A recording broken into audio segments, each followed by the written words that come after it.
ये बहुत अच्छी बात है कि आपने ये अच्छा है, नाम ही बहुत अच्छा है इसका अमन। तो अमन की बात करेंगे हम लोग अमन को फैलाएँगे, अमन की बात लेके आगे चलेंगे, पूरी दुनिया में अमन होना चाहिए, मुल्क में अमन होना चाहिए, बिरादर कौम के अंदर अमन होना चाहिए, मुल्क के लोगों में अमन होना चाहिए और ये मुल्क अमन के बगैर जो है ना ज़िंदा रहने वाला नहीं है।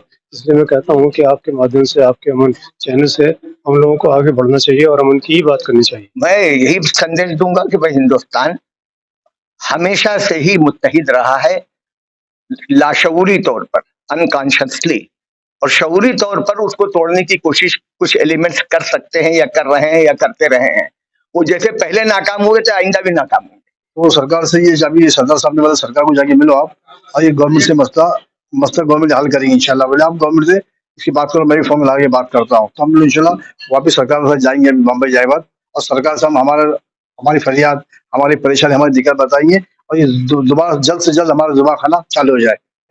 तो मैं आपके चैनल के माध्यम से ये हमारी जो महाराष्ट्र की गवर्नमेंट है उनसे रिक्वेस्ट करना चाहता हूँ कि वो स्लेटर हाउस खोले और भैंस के काटने पे कोई पाबंदी ना लाए। नमस्कार, मैं एम ए वर्नी। आज हम पहुंचे हुए इस्लामिक कल्चर सेंटर, जहां पर एक हिंदू मुस्लिम को लेकर एक बहुत बड़ी मीटिंग हुई थी, जिसमें हिंदुस्तान के नामचीन लोग आए हुए थे, जो कुछ हमारे साथ मुंबई से कुछ लोग जुड़े हुए हैं, जिसे हम दर्शकों से कहेंगे, इनसे ही जानना चाहेंगे कि आज किस विषय पर मीटिंग हुई। जी जनाब, आपका सुना। शमीम तारिक। ये जो आज जो आपका प्रोग्राम हुआ था, मीटिंग हुई थी, जो हिंदुस्तान से बड़े बड़े नामचीन लोग आए हुए, किस विषय पर हुई? आज के इस सेमिनार का उन्वान था मुसलमान, हिंदू धर्म और हिंदुस्तानियत, इंडियननेस किसको कहते हैं, हिंदुस्तान किस तरह बना, किस तरह उसने अपनी स्पिरिट और रूह को महफूज रखा है, मजबूत रखा है। इस विषय पर, इस उन्वान पर मकालात भी पढ़े गए, तकरीरें भी की गई, बातें भी कही, और सबका मकसद ये था कि हिंदुस्तान सदियों से मुत्तहिद रहा है और आइंदा भी मुत्तहिद रहेगा। लाशऊरी तौर पर ये मुत्तहिद है और रहेगा। शऊरी तौर पर कुछ ताकतें, कुछ लोग, कुछ जमातें इसको तोड़ने की कोशिश करते हैं, लेकिन तारीख ये बताती है। कुछ लोग के बारे में बाद में आऊंगा, फिलहाल नहीं, कुछ लोग की हम बात नहीं करेंगे, कुछ फैक्टर्स हैं उसके बारे में बाद में विषय में बात करेंगे। मैं फिलहाल ये जानना चाहूंगा दर्शकों के लिए कि आप इस टाइम पे कितने, कहाँ से लोग और कितने पदाधिकारी इसमें मौजूद है? पदाधिकारी नहीं, यहाँ यूनिवर्सिटीज के लोग थे या स्कॉलर्स लोग हैं। मैं बम्बई से आया हूँ, किसी जमात से नहीं हूँ। मेरा, मैं लिखने पढ़ने का काम करता हूँ, तो लिखने पढ़ने की वजह से मैं यहाँ पे आया हूँ, किसी जमात की वजह से नहीं आया। ये लोग अपने इस मीटिंग का संदेश क्या था आपका? संदेश ये है कि हिंदुस्तान की महानता कायम है और कायम रहेगी। इसको तोड़ने की जो कोशिश करेगा वो खुद खत्म हो जाएगा। आपका किसकी ओर इशारा है? किसी की तरफ इशारा नहीं, हमारे डिविजिव फोर्सेस के खिलाफ बात कर रहा हूँ मैं। जो भी हो वो, उसको हम किसी एक पार्टी या किसी एक ऑर्गेनाइजेशन, किसी एक विचारधारा की तरफ इशारा नहीं कर सकते, लेकिन हर विचारधारा में कुछ ना कुछ डिविजिव फोर्सेस हैं उसमें, हम उसके खात्मे की बात। क्या आज ऐसा माहौल बन चुका है जो हिंदू मुसलमानों को बीच आकर के मीटिंगें करनी पड़ रही है, ऐसा माहौल बन चुका है? नहीं, ये उसका वो नहीं है, कोई पॉलिटिकल मकसद इसका नहीं है। ये एकेडमिक फंक्शन है, लिटरेरी फंक्शन है, और इसलिए हम लोग जमा हुए। इस मौजू पर बहुत सी गुफ्तगू हम लोग करते रहते हैं। ये जरा बड़े पैमाने पर हुई है, यहाँ पे मुख्तलिफ लोग आए। क्या मुस्लिम समाज को आजादी से लेकर के आज तक कोई नामचीन बड़ी पार्टीज या नामचीन चैनल चलाने की आवश्यकता है या नहीं? नहीं, देखिए, अपनी बात कहने के लिए हर पार्टी को, हर शख्स को, हर जमात को एक प्लेटफॉर्म तो चाहिए, लेकिन उस प्लेटफॉर्म का मकसद ये होना चाहिए कि हम एजुकेट करें, अपने बारे में सही इत्तला दूसरों को दें, दूसरों के बारे में सही इत्तला अपने यहाँ लें। हमारे यहाँ ये एक रुझान ये है कि बगैर समझे बुझे कोई बात कह देना किसी के बारे में, बाद में तहकीक की जाती, मालूम हुआ वो सही नहीं है, वो गलत है। वो, इससे बचने की जरूरत है। मुस्लिम समाज ज्यादातर आरोप यही लगाता है कि मीडिया पर के हमारी आवाज बुलंद नहीं होती, हमारी आवाज ऊपर तक नहीं जाती। इसका कारण क्या मीडिया का ना होना है या मीडिया की? दो वजह है या दो साइड आप कह सकते हैं। एक ताकत है कि कुछ मीडिया में कुछ ऐसे लोग हैं, हम इनकार नहीं कर सकते, जो चीख कर चिल्ला कर नॉनसेंस बकते रहते हैं। दूसरा उसका पहलू ये कि मीडिया में अगर वो ऐसे चंद मुसलमानों को ले आए, बड़ी ऊंची टोपी लगाए हुए हैं, बड़ी लंबी दाढ़ी लगी है, बहुत वो है, और उनसे कह दिए मुसलमानों के प्रॉब्लम्स के बारे में बोलिए, तो वो बोल ही नहीं सकेंगे आपको। तो दोनों पहलू है ना। अजीम जी प्रेम जी एक भारत की शख्सियत हैं। उन्होंने कोरोना काल में 50,000 करोड़ रुपए भारत सरकार को दान में दिए थे। क्या ऐसे मुस्लिम्स बड़े बड़े चैनल नहीं खोल सकते जिससे मुसलमानों की आवाज बुलंद हो? नहीं, देखिए मुसलमानों में अजीम जी, प्रेम जी नाम जैसे कितने लोग हैं, कितने पैसे वाले हैं, गिनती भी नहीं कर सकते, इतने कम है वो। लेकिन उन्होंने जो काम किया उसका एतराफ हुआ है। अच्छा, इत्तेफाक ऐसी मैं बताऊं, मैं कि उर्दू जर्नलिज्म में मैंने कहीं भी कोई न्यूज नहीं देखी, लेकिन नवभारत टाइम्स ने उसके ऊपर पूरा एडिटोरियल लिखा था। 50,000 करोड़, वही मैं बता रहा हूं। 50,000 करोड़ में 100 चैनल खुल सकते थे। भाई, मगर उन्होंने जो काम किया वो कम अहम तो नहीं था ना। जो काम उन्होंने किया, हॉस्पिटल को दिया, स्कूल्स को दिया, इसको दिया, उसको दिया, वो कम अहम काम तो नहीं, तो वो भी तो करने का। गरीब आदमी इलाज करने के लिए कहाँ जाएगा? तो फिर आरोप क्यों लगाए जाते हैं कि हमारी आवाज बुलंद नहीं होती? इसीलिए आरोप लगाया जाता है कि ऐसी चीजों को हाईलाइट किया ही नहीं जाता, या हाईलाइट इसलिए किया जाता है कि जरा मेरा भी नाम हो जाए कि मैं भी बहुत सेकुलर आदमी हूँ। ये दोनों चीजें खत्म होनी चाहिए। जो लाइलमी उस तरफ है वो भी, और जो एक तरह का अपना दिखावापन है वो इस तरफ है, वो भी खत्म मैं होना इशारा न करते हुए कहूंगा कि कुछ लोग जो सत्ता पार्टियां हैं या विपक्ष पार्टियां हैं वो कहती है कि देश आजाद तो 2014 में हुआ है। अब ठीक है, अब कोई तारीख किसी के बदलने से तारीख थोड़ी बदल जाती है। नहीं, इलाकों के नाम तो बदले जा रहे हैं। नाम बदल जाए, नाम तो बदल सकते हैं आप, उसकी रूह कैसे बदलेंगे आप? तारीख भी बदलने में कितना समय लगेगा? नहीं, तारीख के लिए क्या विरोध करोगे? तारीख हम हमारे विरोध करने से कोई नहीं, तारीख खुद विरोध करती है। तारीख को बदलने की जो कोशिश करते हैं खुद बदल जाते हैं। अब नादिर शाह ने हमला किया 1739 में हिंदुस्तान पर, किसी मुसलमान ने उसका वेलकम कहा था? अब वो आक्रमणकारी है और रहेगा तारीख में। कोई ये नहीं कह सकता कि उसने बहुत अच्छा काम किया, और ये इल्जाम मुसलमानों पर भी नहीं लगाया जा सकता। अब आप भी मुंबई से एक अच्छा काम करने के लिए आए, एक संदेश देंगे, तो एक अच्छा सा अमन न्यूज के माध्यम से एक जनता को और देश को अच्छा सा संदेश दे दीजिए आप। मैं यही संदेश दूंगा कि भाई, हिंदुस्तान हमेशा से ही मुत्तहिद रहा है, लाशऊरी तौर पर, अनकॉन्शियसली, और शऊरी तौर पर उसको तोड़ने की कोशिश कुछ एलिमेंट्स कर सकते हैं, या कर रहे हैं, या करते रहे हैं। वो जैसे पहले नाकाम हुए थे, आइंदा भी नाकाम होंगे। जी, आप कुछ कहना चाहेंगे? अस्सलाम वालेकुम।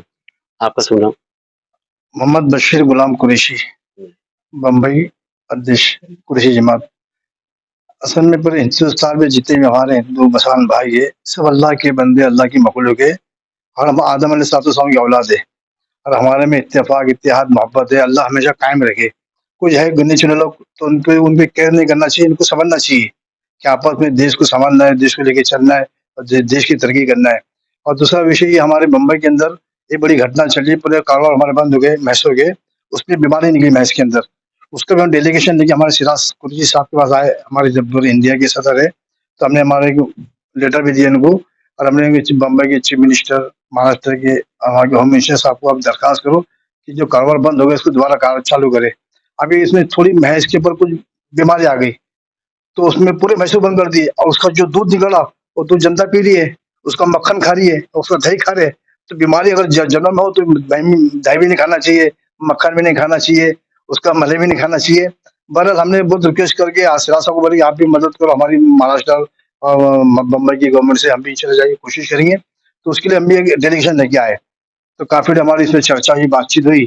तो हम जिस काम के लिए आए, दुआ कीजिए कि काम हमारा आसानी से हो जाए। हजारों लोग वो परेशान तो हैं। आपको जब नेक नीयत से आए हैं तो काम हो जाएगा, लेकिन एक बाजार में अफवाह ये भी है कुरैशी साहब कि दाल से लेकर के सब्जियां, सब्जियां से लेकर तेल, सब चीज महंगा हो गया, लेकिन गोश्त महंगा क्यों नहीं हुआ?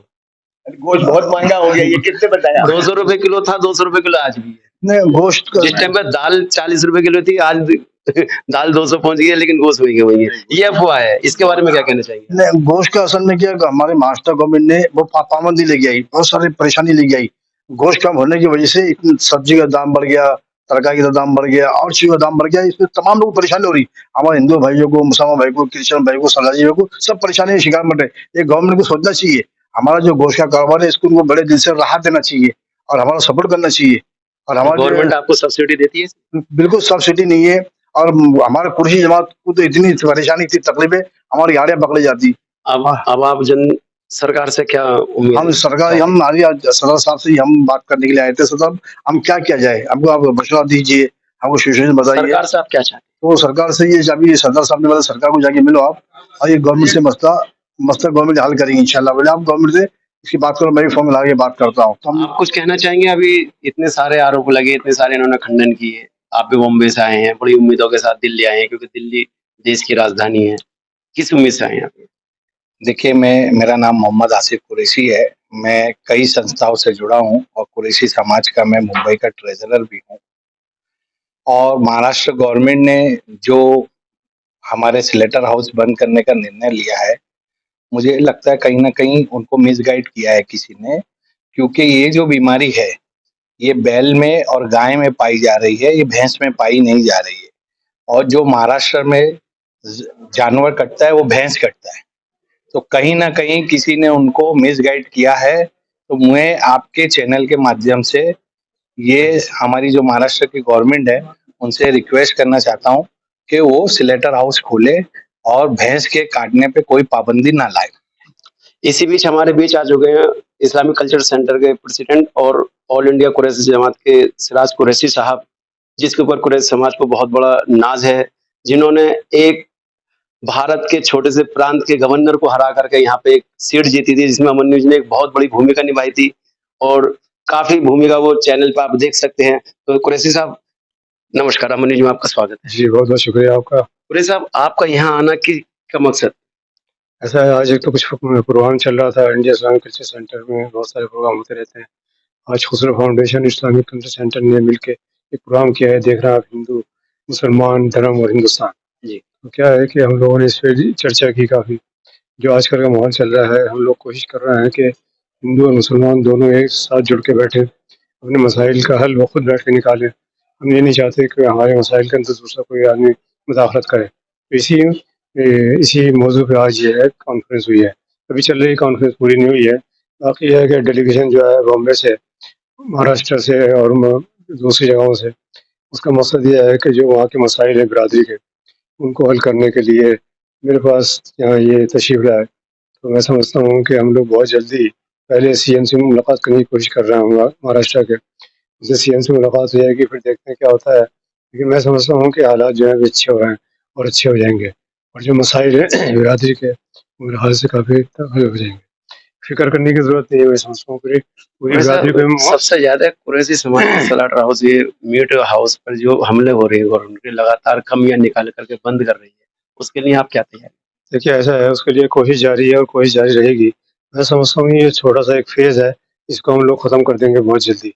अब सीएम से एक बार मुलाकात हो जाएगी तो मैं समझता हूँ अब चीज़ें फेवरेबल हो रही हैं। बीजेपी गवर्नमेंट जो है उन्होंने सोचना शुरू कर दिया है, क्योंकि उनके सामने जो समस्या आ रही है वो जानवरों की आ रही है कि जानवर जो इतने बढ़ते जा रहे हैं, जिनका इस्तेमाल नहीं हो रहा है, तो उन जानवरों को कहाँ लेके जाएंगे। तो ये बहुत बड़ा मसला है। दूसरा ये है कि लेदर इंडस्ट्री जो है काफ़ी हमारी कमज़ोर हो गई है, एक्सपोर्ट जो है हमारा काफ़ी कम हो गया है। तमाम तर चीज़ों पर जो है सरकार गौर कर रही है। यहाँ मरकज़ी सरकार से ही बातचीत चल रही है। मैं समझता हूँ इसका कोई ना कोई हल निकलेगा इंशाअल्लाह। कब तक निकलने की उम्मीद है? अब जो कब तक निकलेगा ये तो मालूम नहीं, लेकिन बहुत जल्दी निकलने की उम्मीद है। अब कुरैशी समाज के लिए आप और हिंदुस्तान के लोगों के लिए क्या संदेश देना चाहिए? देखिए, कुरैश बिरादरी के लिए कहना चाहता हूँ कि एक तो वो हिम्मत नहीं हारें, दूसरी ये है अपने कारोबार के अंदर सुधार करें, तीसरा ये है कि अपने कारोबार से हट के दूसरे कारोबार हैं उनके अंदर भी हिस्सा लें। तीसरा ये है कि मैं हिंदुस्तान के लोगों को ये कहना चाहता हूँ कि हिंदू और मुस्लिम दोनों जो हैं वो एक कड़ी हैं।